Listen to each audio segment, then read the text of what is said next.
he loved to ask people this question.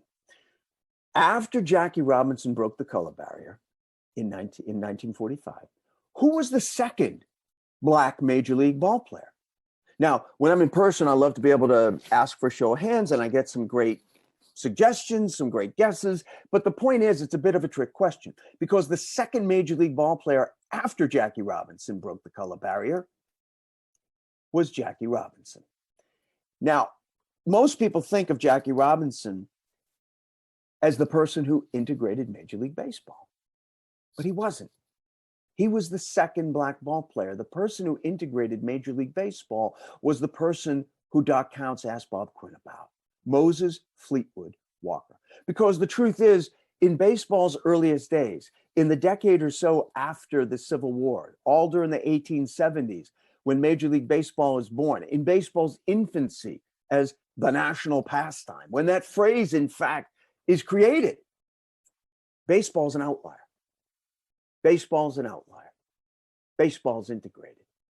Unlike almost anything else anywhere in America, baseball is actually integrated in its infancy.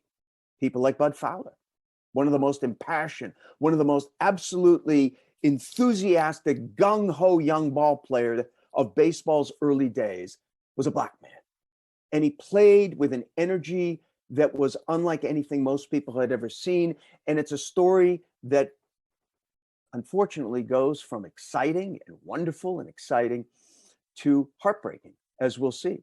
Frank Grant, first Black professional ball player from Massachusetts, from the Berkshires, and most famous of all, the Walker brothers. Moses Fleetwood sitting on the far left there in the middle row, and his younger brother Weldy in the middle row standing in the back. They were teammates briefly in 1881 at the Oberlin, Ohio college baseball team. And Moses Fleetwood Walker becomes the first bona fide Black star baseball player. He transformed an entire position, catcher. So we spoke about this being the era when the phrase, the national pastime, is created.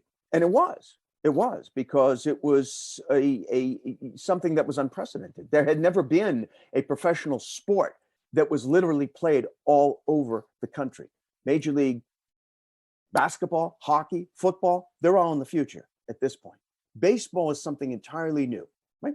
So, and it is taking off like wildfire all over the country. In fact, some of the biggest growth of all in professional and Major League Baseball's first days, in the first decade or two after the Civil War, is in the South, where the worst of the Civil War was fought, where Reconstruction is going on, and where a nation is literally trying to rebind itself together after literally tearing itself apart.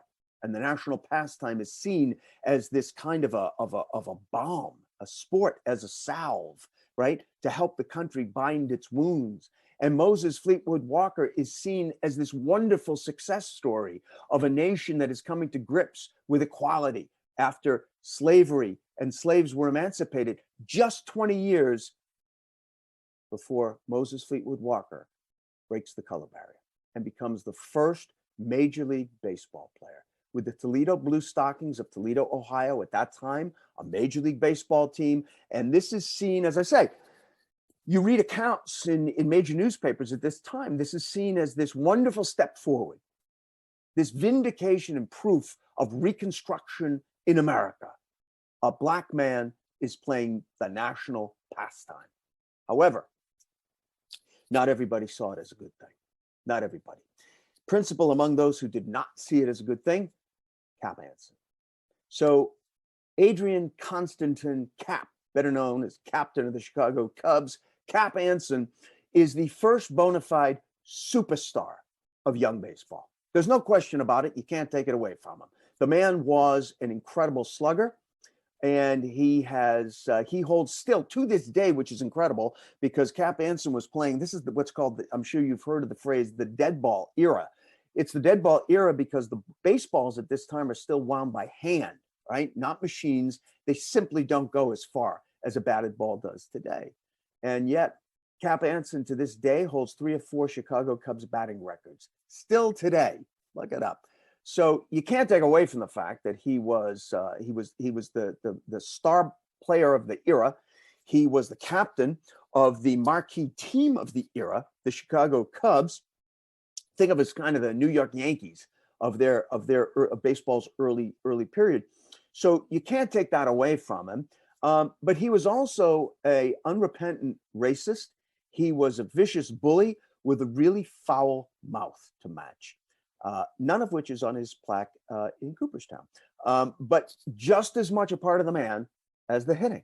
And Cap Anson does not fancy the fact that the Cubs have to play against the Toledo Blue Stockings, who are fielding a black ball player. He doesn't like it so much that he has the Cubs play the game under protest. And he files an official protest after the game with the owners of Major League Baseball. And he says that going forward, his Chicago Cubs will no longer take the field if an opposing team fields a black ball player. He routinely used a different word. You get the idea. So the owners of Major League Baseball had to take this threat very seriously because, as I say, the Cubs are the marquee team of the era. The Cubs are the team that, unlike any other team, puts fannies in the seats of ballparks wherever they play. Cap Anson is the biggest star of baseball. So they have to take this threat seriously. They can't just disregard it. And they do. And they have a meeting to decide what to do about it in Buffalo, New York, in the summer of 1887. And this is what they decide.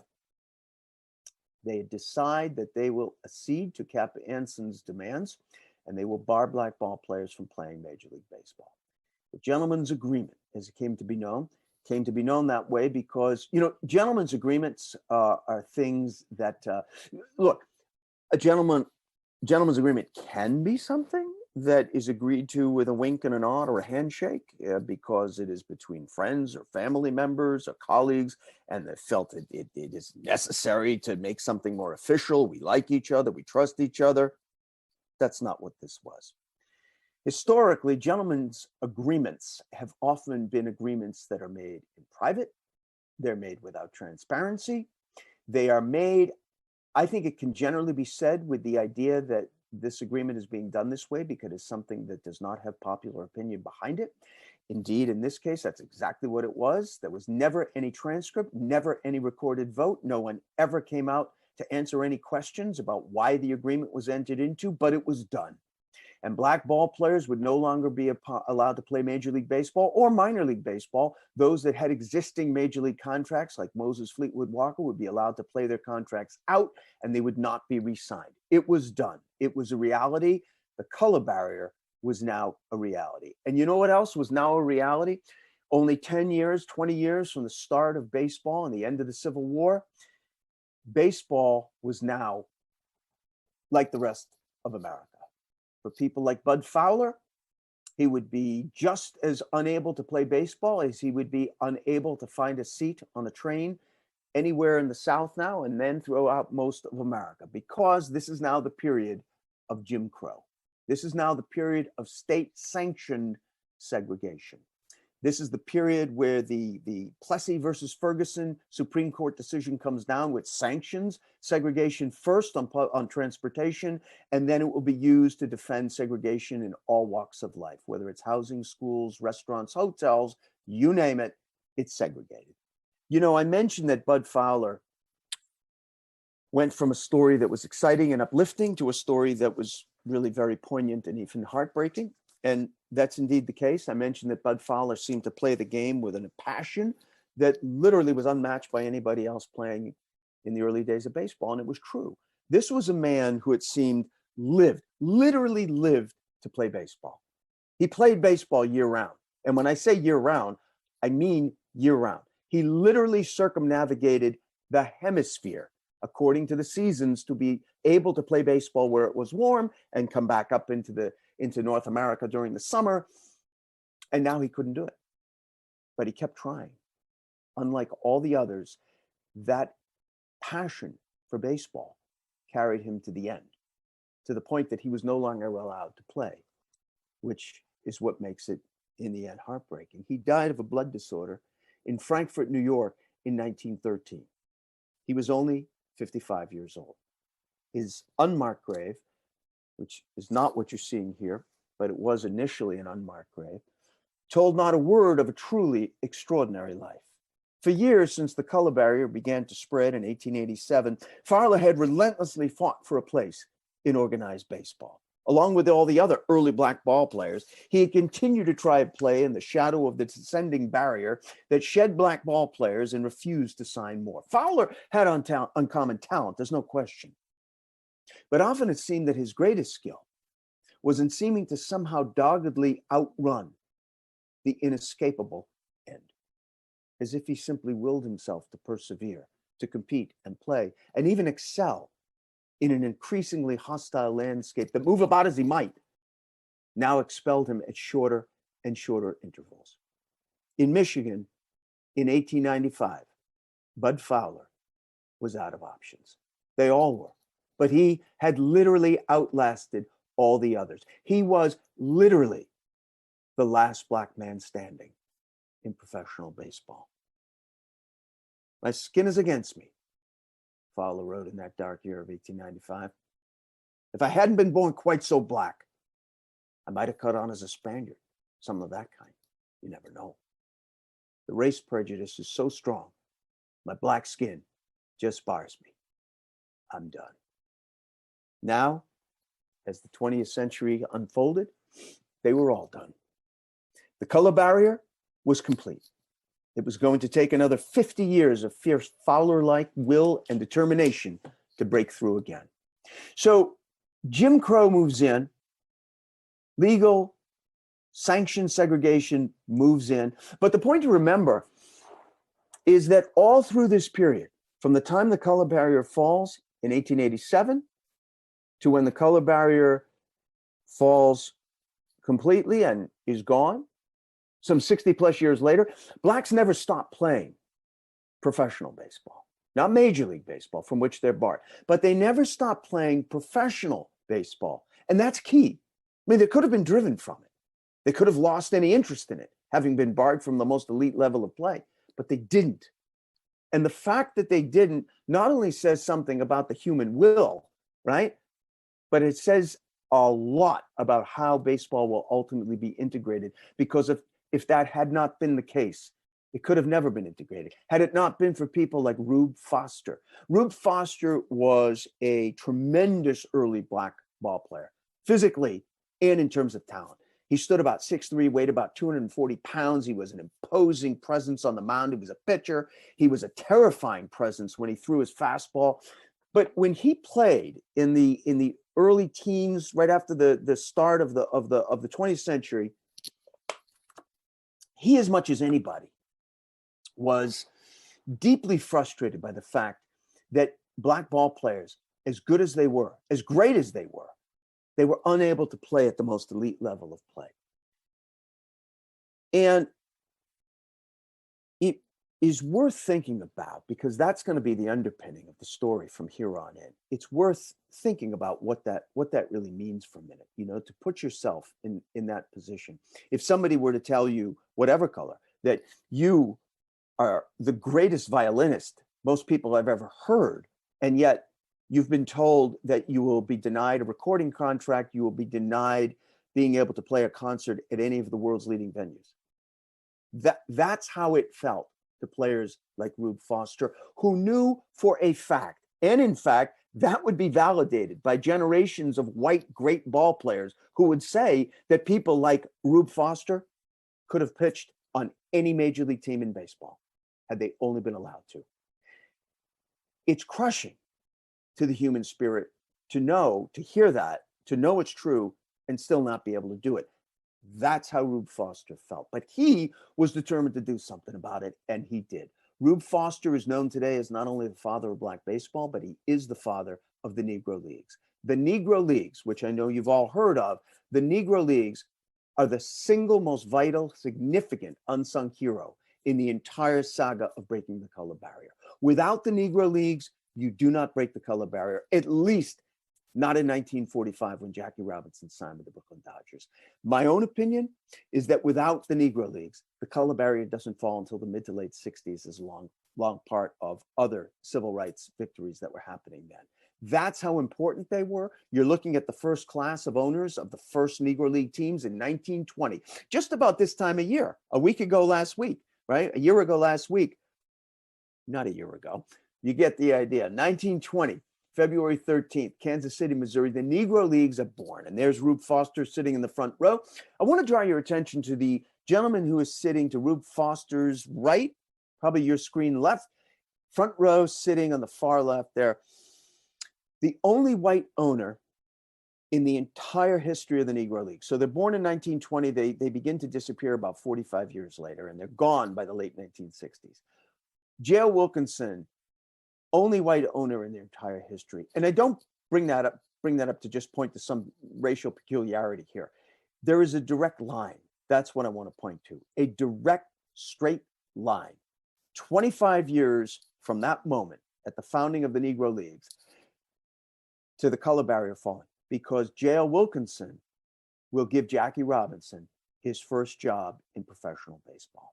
And he will come up again in our story because he was an extraordinary person. So the Negro Leagues are born and the Negro Leagues take off. They take off to the extent that it looks like the explosive mushrooming growth of the Negro Leagues will replicate the growth of the major leagues themselves in the 1870s and 1880s.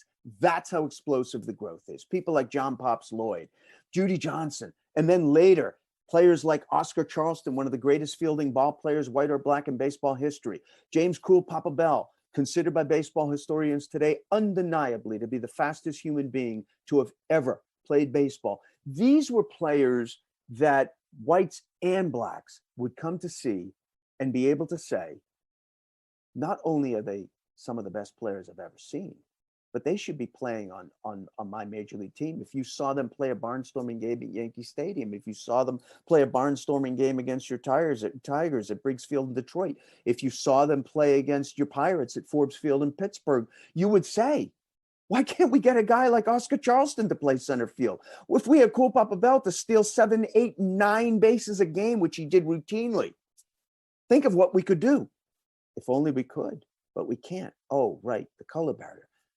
That's what these players represent. That's why the Negro Leagues become so significant in terms of breaking the color barrier, not for blacks, for whites. I always say the Negro Leagues were more important in many ways for the future of blacks playing Major League Baseball for whites than for blacks. Because black Americans knew about players like Oscar Charleston. They came out and they saw them. They watched players like Cool Papa Bell. They knew who they were. They went to their games. Early on in the Negro Leagues, whites didn't go to their games. But when they did, when, as we will see, there were players who were such a draw, who became so legendary in terms of how good they were, that whites began coming out to Negro League games. They came out to see a game at Yankee Stadium when the Yankees played a barnstorming Negro League team because they had heard about Cool Papa Bell. They had heard about Satchel Paige. They had heard about Josh Gibson, and they came out. That's what began to change. That's what began to change. So the whole period of the Negro League's first decade, the 1920s and up to about 1930, it's a period of explosive growth. The Negro Leagues go from 11 teams to 22 teams. They go from one single league to a Negro Leagues National League, a Negro Leagues American League. They have the first 2 Negro League World Series. And it seems like there is no end to the growth of the Negro Leagues until the decade comes to its end. Because, of course, when the decade of the 1920s came to an end, there was no longer any growth anywhere for anybody, anywhere in America. Because the end of the 1920s ushers in the Great Depression. You know, sometimes I think that we don't adequately remember how cataclysmic the Great Depression really was. Now, maybe some of you have relatives or had parents that lived through Depression. I know that I grew up, my late dad was 10, 11 years old in the worst years of the Depression, 30, 31, 32, 33.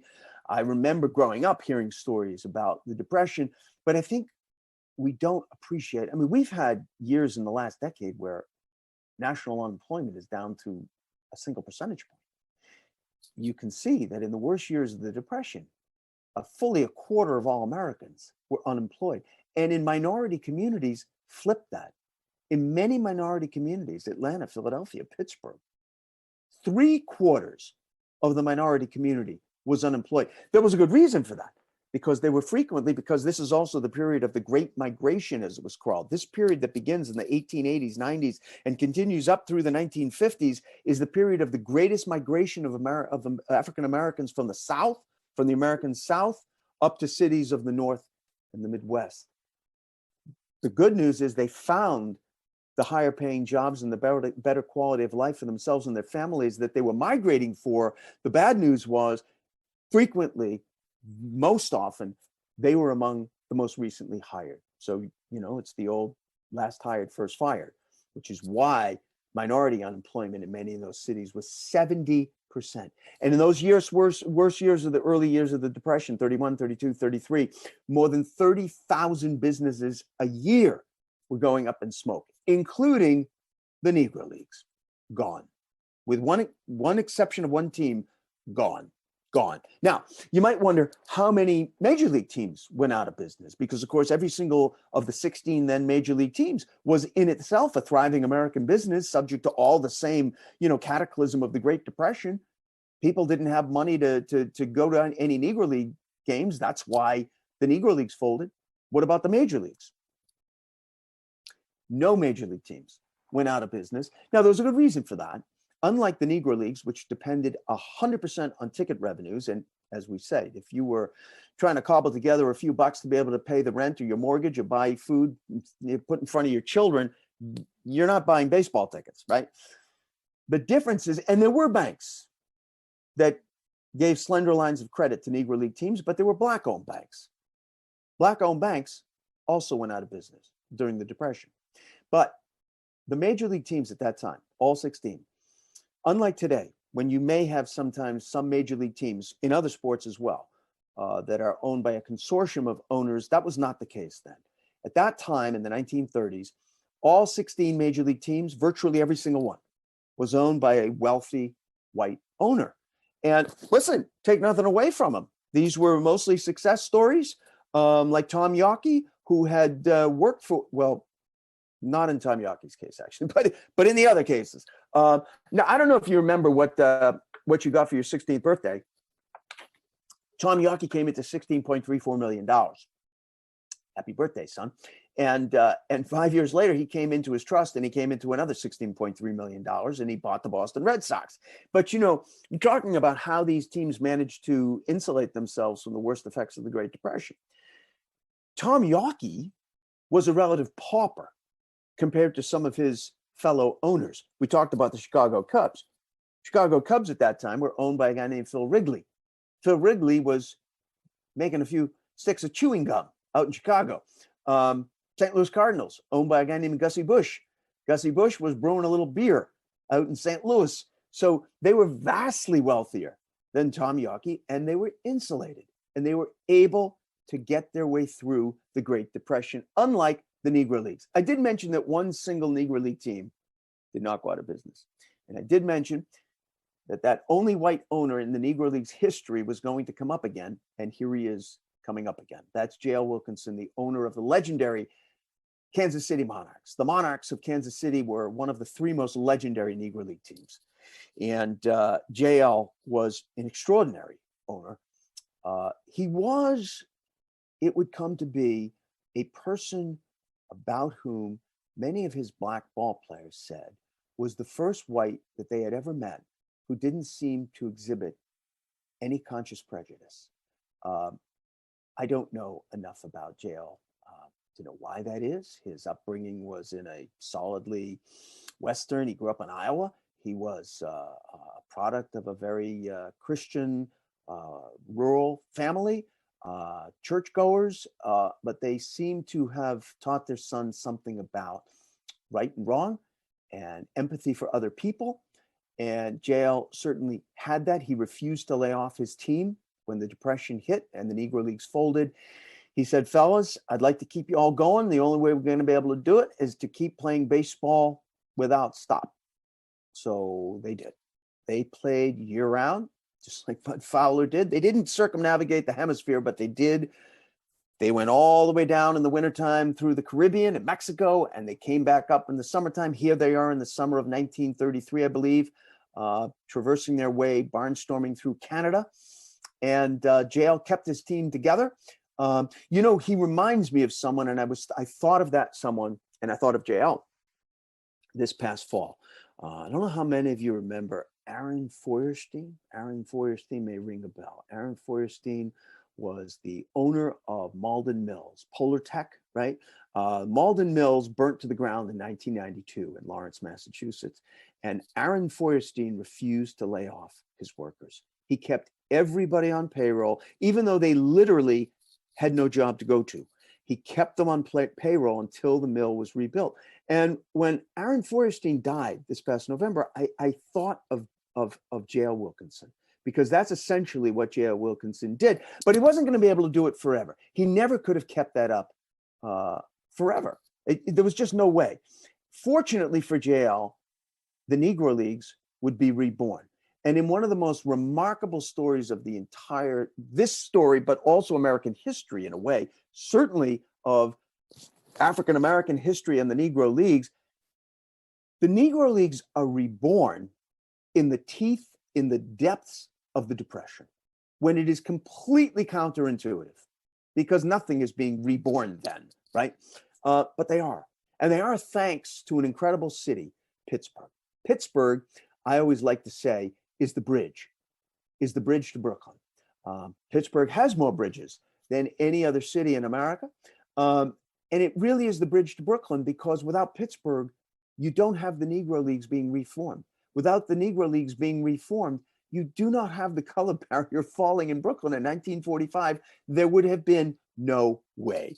The Negro Leagues were the stage. They were the showcase that allowed whites and white baseball owners to see the talent they were missing. And Jackie Robinson was able to be the face of that talent. But without Pittsburgh, it doesn't happen. And it doesn't happen in Pittsburgh without these two guys. And what makes these two guys incredible is that, we talked about right at the very beginning of the story, right? With Doc Counts having that meeting with Braves owner Bob Quinn above Braves Field in Boston, and being a meeting of striking contrasts. These two guys are in some ways an even greater striking contrast, right? There was a cordiality that day in 1938 above Braves Field between Bob Quinn and Doc Counts. There was zero cordiality between these two guys.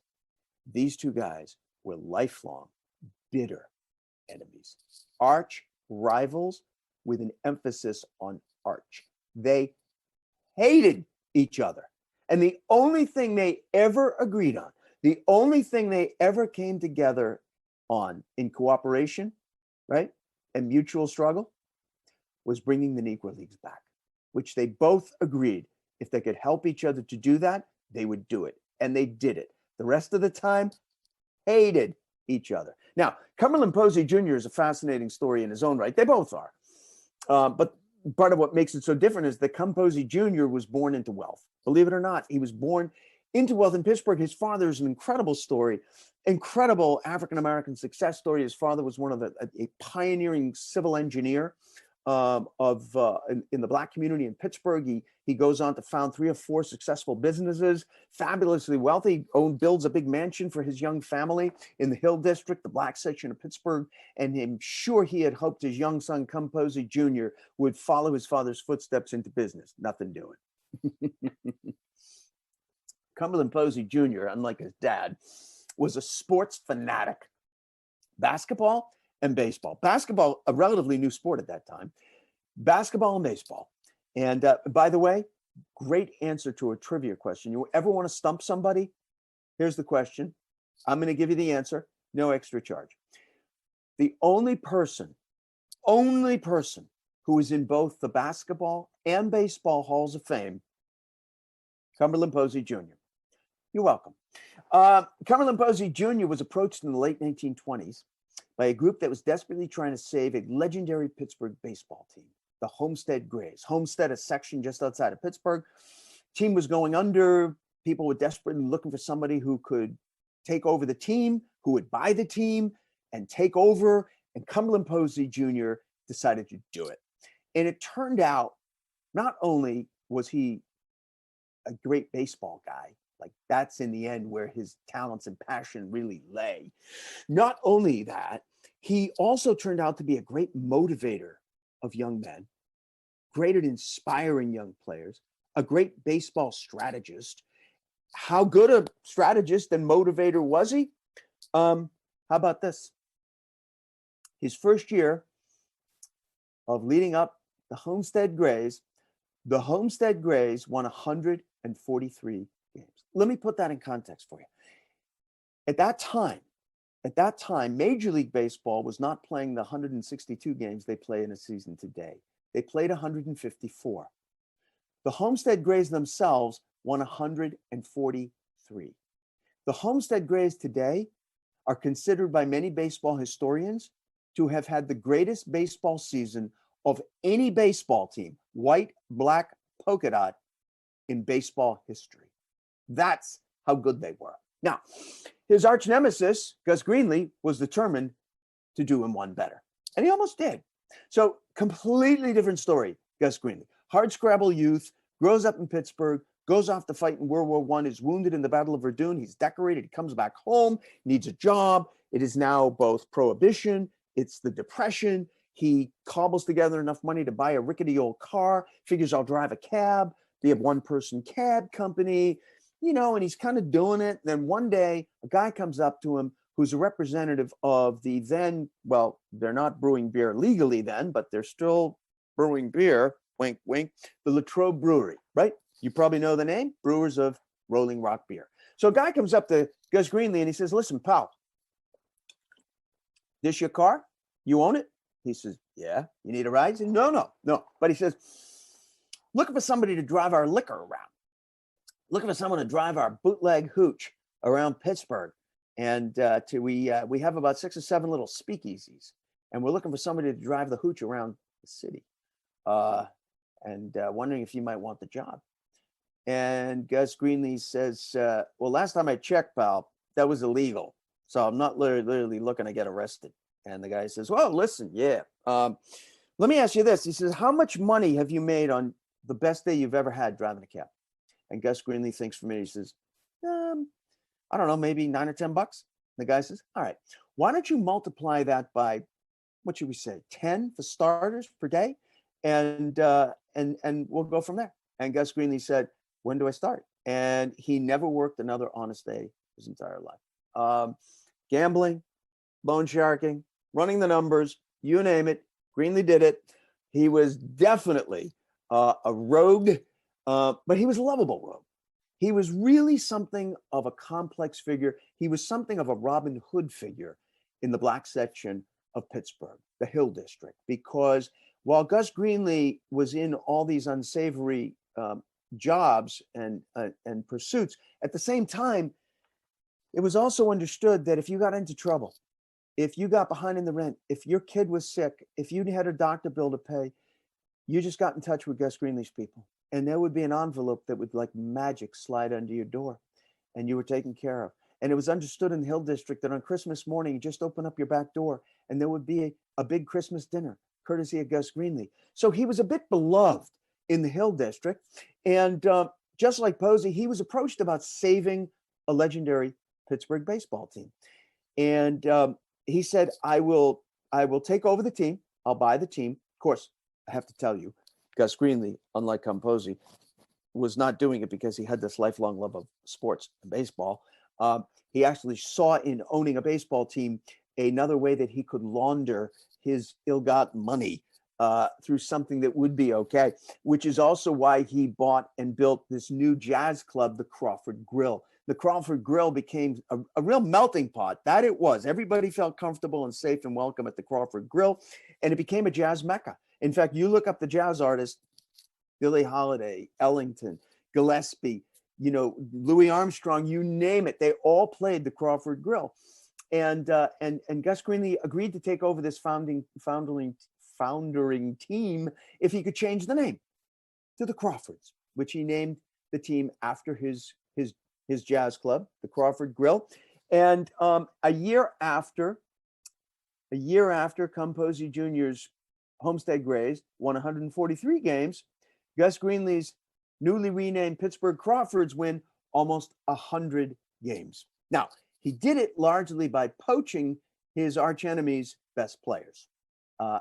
How best were they? Well, Two of them are two of the best players who have ever played the sport of baseball. And a year before this picture was taken, they were playing on the Homestead Grays. But now, in 1932, they were playing for Gus Greenlee's Pittsburgh Crawfords. If you look in the center row, the tall guy there, a yet promising young pitcher by the name of Satchel Paige, and standing next to him, a promising young slugger, a catcher by the name of Josh Gibson. It is impossible to overstate the significance to the story of breaking the color barrier of Satchel Paige and Josh Gibson. Satchel Paige and Josh Gibson are not merely the two most famous Negro League players in the history of the Negro Leagues. They are two of the greatest baseball players in the history of baseball. Satchel Paige would make anybody's list of the 5 or 6 greatest pitchers who've ever lived. He did make it to the major leagues, as we'll see. Josh Gibson was a much less colorful figure. He was very quiet, very shy, did not have the outgoing magnetic presence of Satchel Paige. However, one of the greatest hitters in baseball history. He was known, even in his lifetime, universally as the Black Babe Ruth. That's the kind of slugger he was. Funny story, he actually met the real-life Babe Ruth shortly before he died. And Babe Ruth put his big, meaty arm around him, as he liked to do, and he shook him up a little bit, as he liked to do, and he said, "Mr. Gibson, what an honor. Hey, I understand they call you the Black Babe Ruth. How about that?" And Josh Gibson looked up at Babe Ruth, and he said, "Mr. Ruth, with all due respect, my people call you the White Josh Gibson. How about that?" So they were incredible players that added to the growth now, the new growth of the reborn Negro Leagues. But two quick rhetorical questions that figure in the final part of Breaking the Color Barrier. How do we know so much about the Negro Leagues? I've just been going on and on for 15 minutes about the Negro Leagues and about players like Satchel Paige and Cool Papa Bell and Oscar Charleston. And I didn't even get into their statistics. There are whole libraries full, like Holliston's Public Library. There are whole libraries full of books and stories about the Negro Leagues. I've read dozens of them. And they're full of data and statistics. How do we know that? How do we know that? Who was putting these statistics together? There was never, at any point in the entire history of the Negro Leagues, there was never a single journalist, a single reporter for any of the white mainstream newspapers of record across America who was assigned to cover the Negro Leagues. So if the white press never covered the Negro Leagues in any official capacity, how do we know what we know about the Negro Leagues? The black press. The black press, after the Negro Leagues, is the second most significant unsung hero in Breaking the Color Barrier. Without the black press, so without the Negro Leagues, you don't have the showcase. You don't have the elite showcase, right? That will showcase these players as worthy of being in the major leagues. Without the black press, you don't have people learning who these players were, right? They are the organ that now will cover these people and will create a narrative that will be so important for whites, not blacks. Blacks did not need to be persuaded that these players like Satchel Paige and Josh Gibson belonged in the major leagues. They knew that. They did not need to be persuaded. Whites did. And the black press, ironically, will be the institution that does it. Pioneering publishers like Robert Lee Vann, Robert Sengstack Abbott. Robert Lee Vann, founder of the Pittsburgh Courier, greatest distribution of any black newspaper in American history, just slightly ahead of Robert Sengstack Abbott, legendary Chicago Defender. They hired legendary writers like Wendell Smith, Sam Lacey, who would create that narrative about these players as three-dimensional people, which was crucial to whites later reading about these players. But it is important, if we're talking today about paving the way for a social justice to be won, right? By writers like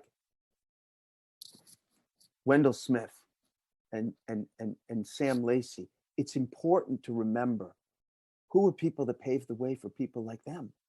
And that was someone like Ida B. Wells, who it is worth 2 minutes of a detour here, because she had nothing to do with baseball. But it is worth a detour here because she has everything to do with great writers like Wendell Smith and Sam Lacy of the Black press creating the narrative that will win the day in 1945, because Ida B. Wells is the most fearless journalist I've ever heard of, white or black. I didn't know anything about Ida B. Wells until a few years ago. Maybe some of you are hearing about her for the first time, which is good because she deserves all the interest that is becoming someone of her status. She was a fearless figure and a great journalist. Sad upbringing in the South, the oldest of 6 children. Both her parents die in a cholera epidemic. She becomes the sole breadwinner and provider for her younger siblings. She goes to college. She becomes impassioned with writing, with journalism, and it's what she turned to that she wanted to write about as an investigative journalist, which was a new form of journalism well over 100 years ago. It's what she turned to that she wanted to cover that got her into trouble, especially in the South. She wanted to turn attention to the scourge of lynching in the American South, which for most people around the country, certainly in northern cities, they knew nothing about. They had never heard of this grotesque, horrific thing called lynching. And Ida B. Wells turned her attention to it. And she turned her attention to it in a way that investigative journalists today marvel at. She named names. She named places. Naturally, if you were naming the names of white sheriffs in a small southern town responsible for somebody's constitutional rights being thrown out the window as these people are dragged out of the jail under the gaze of the sheriff and strung up and killed in a tree, well, you're not going to make a lot of friends in the South. And she didn't. She was lucky to get out with her life. Her small newspaper office was firebombed in Memphis, Tennessee. She fled for her life to Chicago, but she never stopped writing about lynching, ever. And in 2020, she finally got some of the credit she deserves when she won a posthumous Pulitzer Prize for investigative journalism. Ida B. Wells, the pioneer who paved the way for writers like Wendell Smith and Sam Lacy to cover the Negro Leagues. So, second rhetorical question. If whites, as I said, were reading stories about these players like Satchel Paige and Josh Gibson all over America, and they were. You can pick up the Pittsburgh Courier in the 1930s in Spokane, Washington, Memphis, Tennessee, Miami, Florida, Fort Worth, Texas, Phoenix, Arizona, San Francisco, Bangor, Maine. How? How? These newspapers, the Courier in Pittsburgh, the Defender in Chicago, they lived hand to mouth. Hand to mouth. They didn't have big advertising content. Listen, white newspapers did, right? I mean, you'd have clients, if you're the Boston Globe, the New York Times, the Washington Post, you had clients like Sears and Roebuck, you big banks, big, you name it. Not black newspapers. Black newspapers didn't have a single white company buying advertising content in their papers. They only had advertising from black-owned businesses, which didn't have the money to spend that Sears and Roebuck did. It was all they could do to get the paper out 5 nights a week and get it to their 6 or 7 small newsstands within the black community. Wasn't all over Pittsburgh. That's what we say, but that's not where the paper was being directed to, right? It was only being directed in the black community. So how are they getting their papers out all over America? How? The single most unlikely, the single most improbable, the single most, to me, fascinating unsung hero in the entire story, the Pullman Porters. The Pullman Porters, like Ida B. Wells, on the surface, had nothing to do with baseball.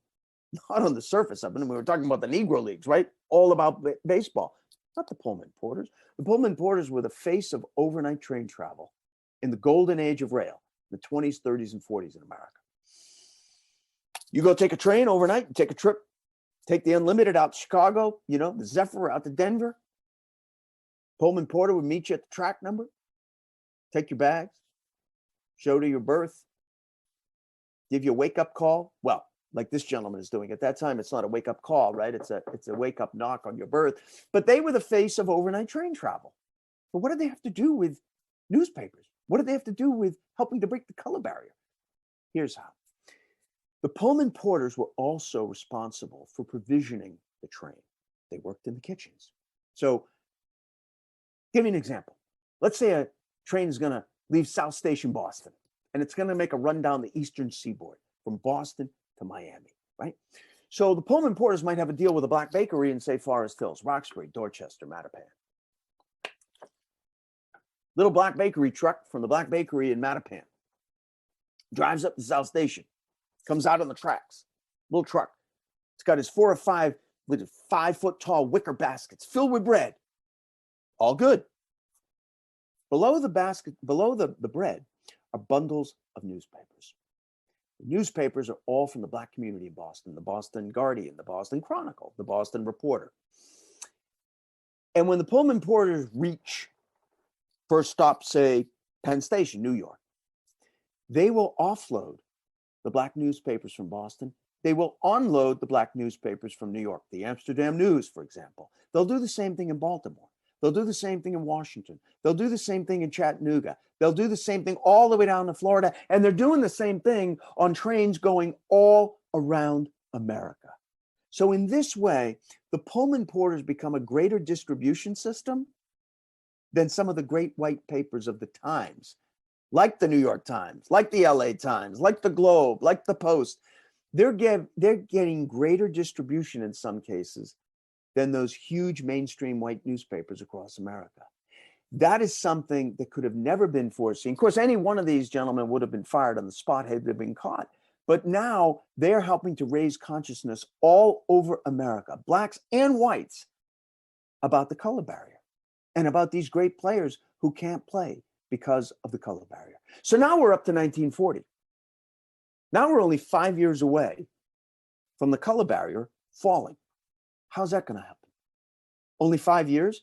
Listen, the color barrier hasn't budged since 1887. It's 1940. Major League Baseball on the surface is no closer to dropping the color barrier in 1940 than it was in 1920. So what's going to happen? Another cataclysmic event. As the next decade ends, another cataclysmic event. It's actually one of the ones that helps end the Depression in America, World War II. World War II. And in New York City, where now some of the focus of the struggle to break the color barrier is happening, there is a young sports writer. He is in retirement many years later, but Lester Rodney was at that time a young sports writer. Just like the Pullman Porters, he is an extraordinarily unlikely ally in the struggle to break the color barrier. He was in New York, which was not at that time a focus of that struggle. He was in New York. He was white. He was Jewish. He was a communist. Hey, nobody's perfect. Okay. But he was also a gifted sports writer. And while he would have taken a job writing sports, especially baseball, for anybody, at that time, the American Communist Party started in its newspaper, the Daily Worker, for the very first time in the late 1930s, a sports section. And they needed a sports editor. And they hired Lester Rodney. Lester Rodney, no disappointment to them, this worked along their philosophy of social justice just fine. But Lester Rodney loved baseball, hated the color barrier. He is the first to begin framing the argument to end the color barrier in the context of World War II. And it is the argument that will win the day. It's the argument that will win the day. Because what he does is constantly reminds his readers, no matter what the sports story is, he might have been covering a game between the Giants and the Dodgers in New York that day, but he will point out at the end, dear reader, bear in mind, America is soon to be at war. Blacks and whites will be going off to fight for America. Blacks and whites will be asked to give their lives, if necessary, for their country. And blacks as well as whites will come home in boxes. And those who do return, those who live, and those who were just asked to give their lives, if necessary, for their country, who are black, will be returning to a country who, having just asked them to do that, will still consider them a second-class citizen. And if they play baseball, will still be barred from playing Major League Baseball. And that begins to turn the tide. That begins to be, for many people, a bridge too far. It shouldn't have taken this long.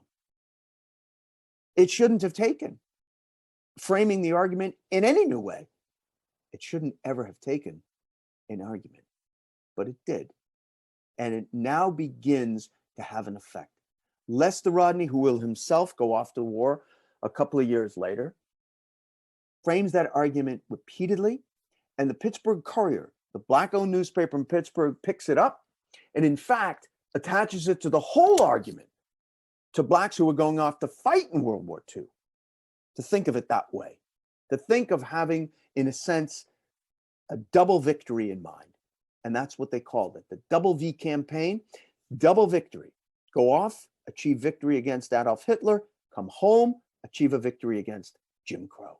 And that handkerchief that you see a picture of there, that handkerchief was given out by the Pittsburgh Courier to its readers. It was worn in the jacket pocket of all the members of the Tuskegee Airmen, the most celebrated all-black unit in World War II, but it was another all-black unit that takes us right up to the breaking of the color barrier now. A unit you've probably never heard of. I had never heard of the 761st all-black. It was the first all-black armored unit, the 761st Tank Battalion, the Fighting Black Panthers.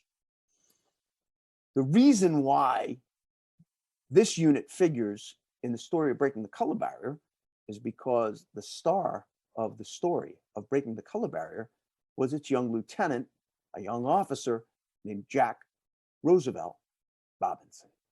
Jackie Robinson received his lieutenant stripes at Fort Riley in Kansas in 1942. He came to Fort Hood in Texas in late 1943 to help take command of the 761st, and he could not wait to lead the 761st to Europe and into combat. Didn't get there.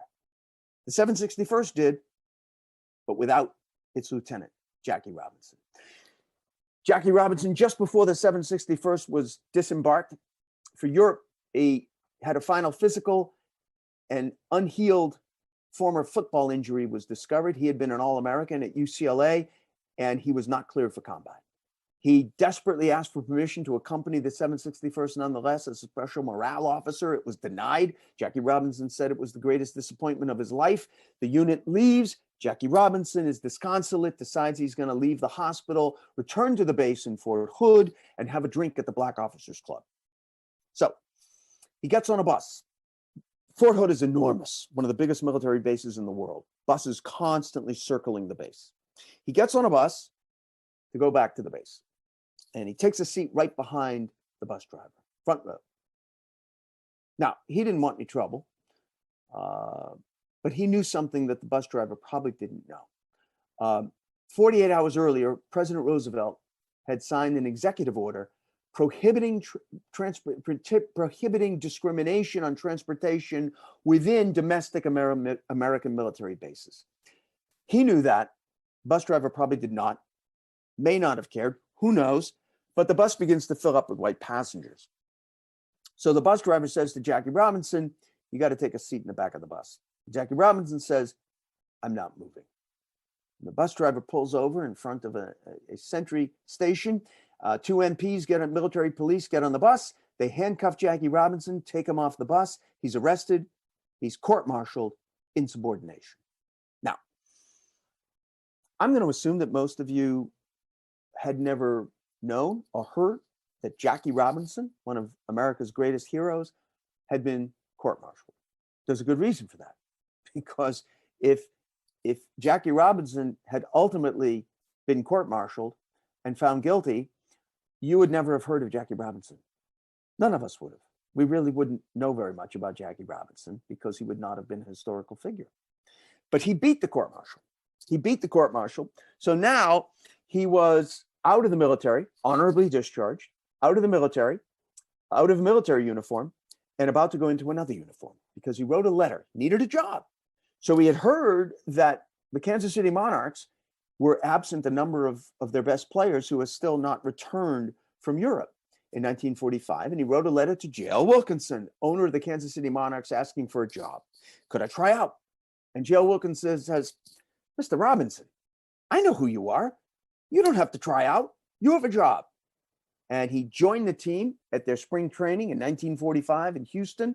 And then he broke the season. He broke camp with the Kansas City Monarchs in April 1945. And I'm going to assume that many of you also don't know, even more amazingly, that only about 3.5 weeks after this photograph is taken in Kansas City in April 1945, that Jackie Robinson will be on the field at Fenway Park in Boston, trying out for the Boston Red Sox, who will have on that day, they will have the opportunity to sign Jackie Robinson.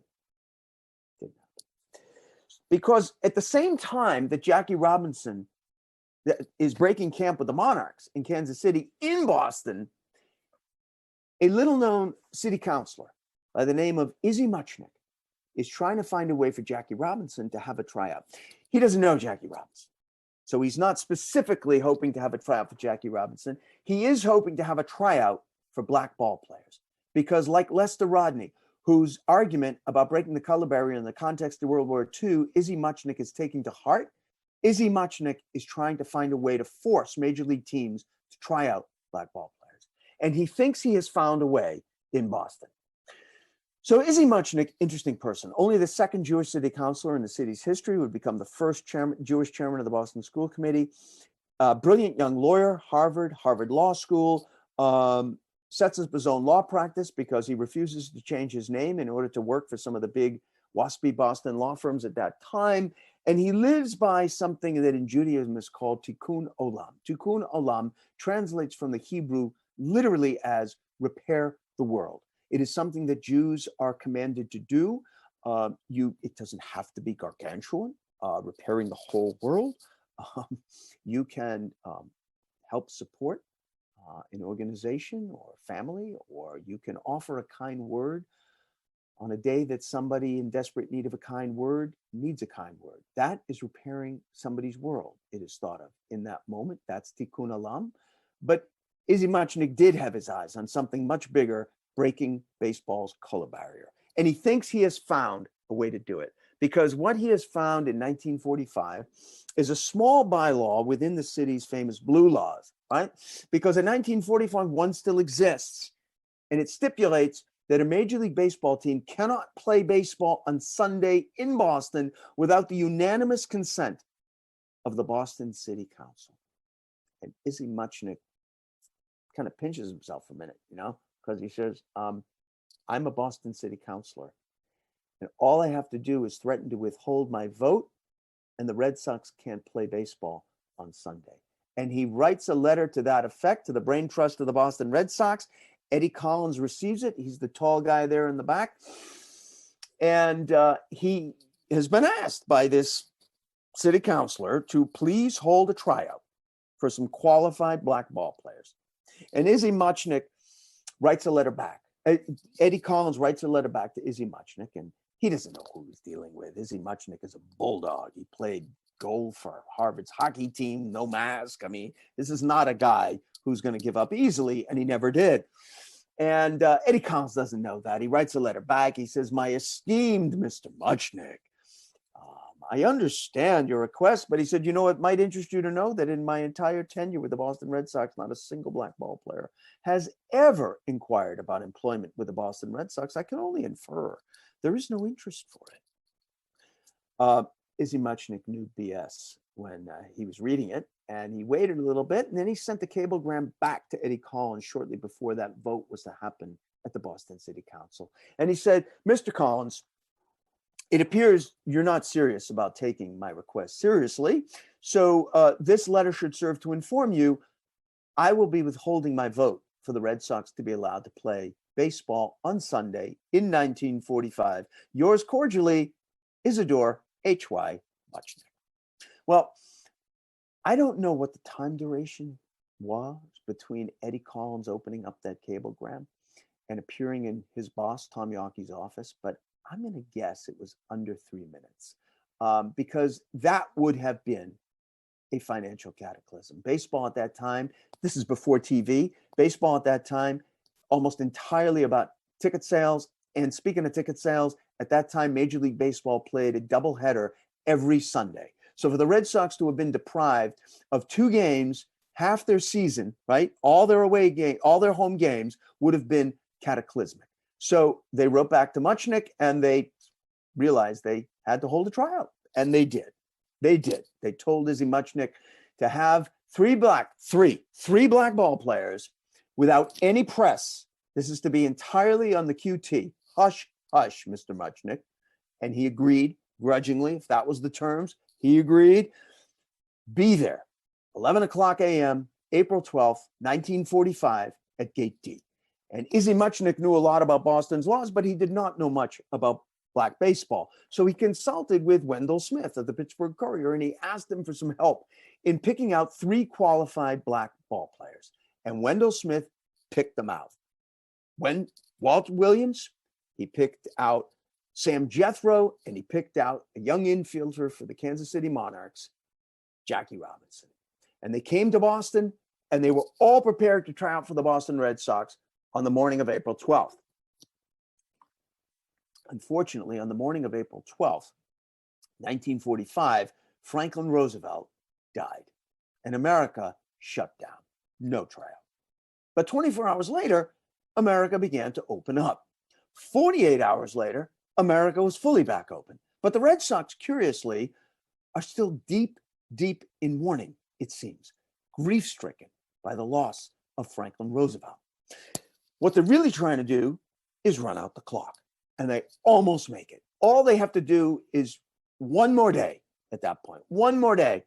Just get to April 16th, 1945. They're going to catch a train in the afternoon from Back Bay Station in Boston to New York City, where they are set to open up their 1945 season against the Yankees the next day on April 17th. And they almost did it,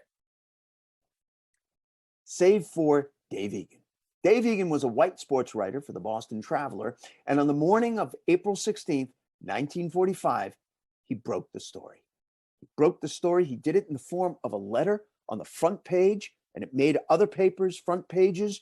And basically what he said was, "Dear reader, at this very hour in your city of Boston, there are three qualified Negro, as he wrote, baseball players who have been marooned in a hotel room for the past week.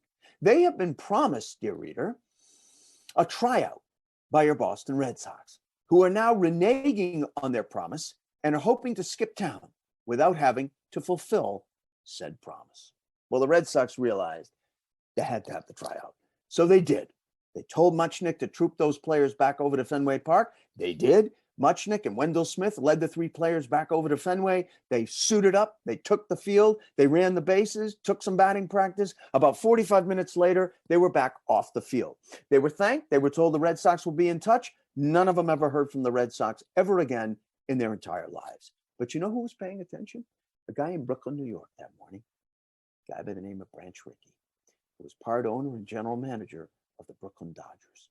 And Branch Rickey was terrified that morning, terrified that Tom Yawkey, who, by the way, he loathed, was going to somehow upset his plans. Rickey had already had a plan in place for almost a year to sign Jackie Robinson and break the color barrier. And on that morning, he was terrified that Yawkey might upset his plans. Now, in hindsight, we know we could have reassured Branch Rickey he had nothing to worry about, because it's going to take, at that point, Tom Yawkey another 14 years to break the color barrier. But Branch Rickey didn't know that. So less than 6 months later, as you see in this picture here, less than 6 months later, at the team's offices on Montague Street in Brooklyn Heights, he signs Jackie Robinson and breaks the color barrier and makes history 2 years later, wearing number 42 as he strode out to his position at first base that day. Amid the din of cheering fans, of broadcasters announcing history, and of exploding flashbulbs capturing it, there were also two inaudible sounds at Ebbets Field that day. The sound of a wall falling and of a cheering that could not be heard with the ear, only with the heart. It rose from those not present physically, but spiritually, those who could not be seen, but were there nonetheless. Moses Fleetwood Walker didn't live to see it. And by the time he died, broken, bitter, alcoholic, he couldn't even imagine it. But he was there. Bud Fowler, who had tried his entire life to outrun the shadow of the wall that rose up to deny him at the end at every turn. In life, it seemed that he had been everywhere, anywhere he could, a black man desperately trying to just hook on to any baseball team that would have him. Now, he was in Brooklyn. Ida B. Wells, who had reported so tirelessly and compellingly on the scourge of racial violence that eyes began to finally open, if only in horror. She had despaired she would ever see any meaningful change. She was there. Even as they worked their regular shifts that day. Some rolling along the rails only a mile from Ebbets Field on their way north, west, south. The Pullman Porters, who had ensured that those stories of Ida B. Wells and other black journalists would reach readers all over America. They were there. The Negro Leaguers, past and present. Those who had come too early and those who were young enough now to imagine that they might now too walk through the door. They were there. And the African-American veterans of the war just ended and those who had given their lives in it. They were there. On this momentous day, a ball game was played before a crowd both present and cheering and another crowd silent and unseen. They watched a game and they watched a wrong being finally righted. To be sure, even as a black ball player bounded onto an otherwise all-white field, racism was still alive and well in Brooklyn and clear on across America. So many other barriers remained in place. Many still are. But on this day, some of the hurt and the humiliation was salved. On this day, hope and faith that had long seemed to have run out were finally redeemed. On this day, the long arc of the moral universe seemed to bend improbably toward Brooklyn, touching down on the grass and the dirt of a creaky old ballpark where the familiar white lines would no longer bar a black ball player. And in the bottom of the seventh inning, when Jackie Robinson, right there, laid down a perfect bunt and raced toward first base, he was not alone. That invisible crowd was suddenly right there, running right alongside, willing him on.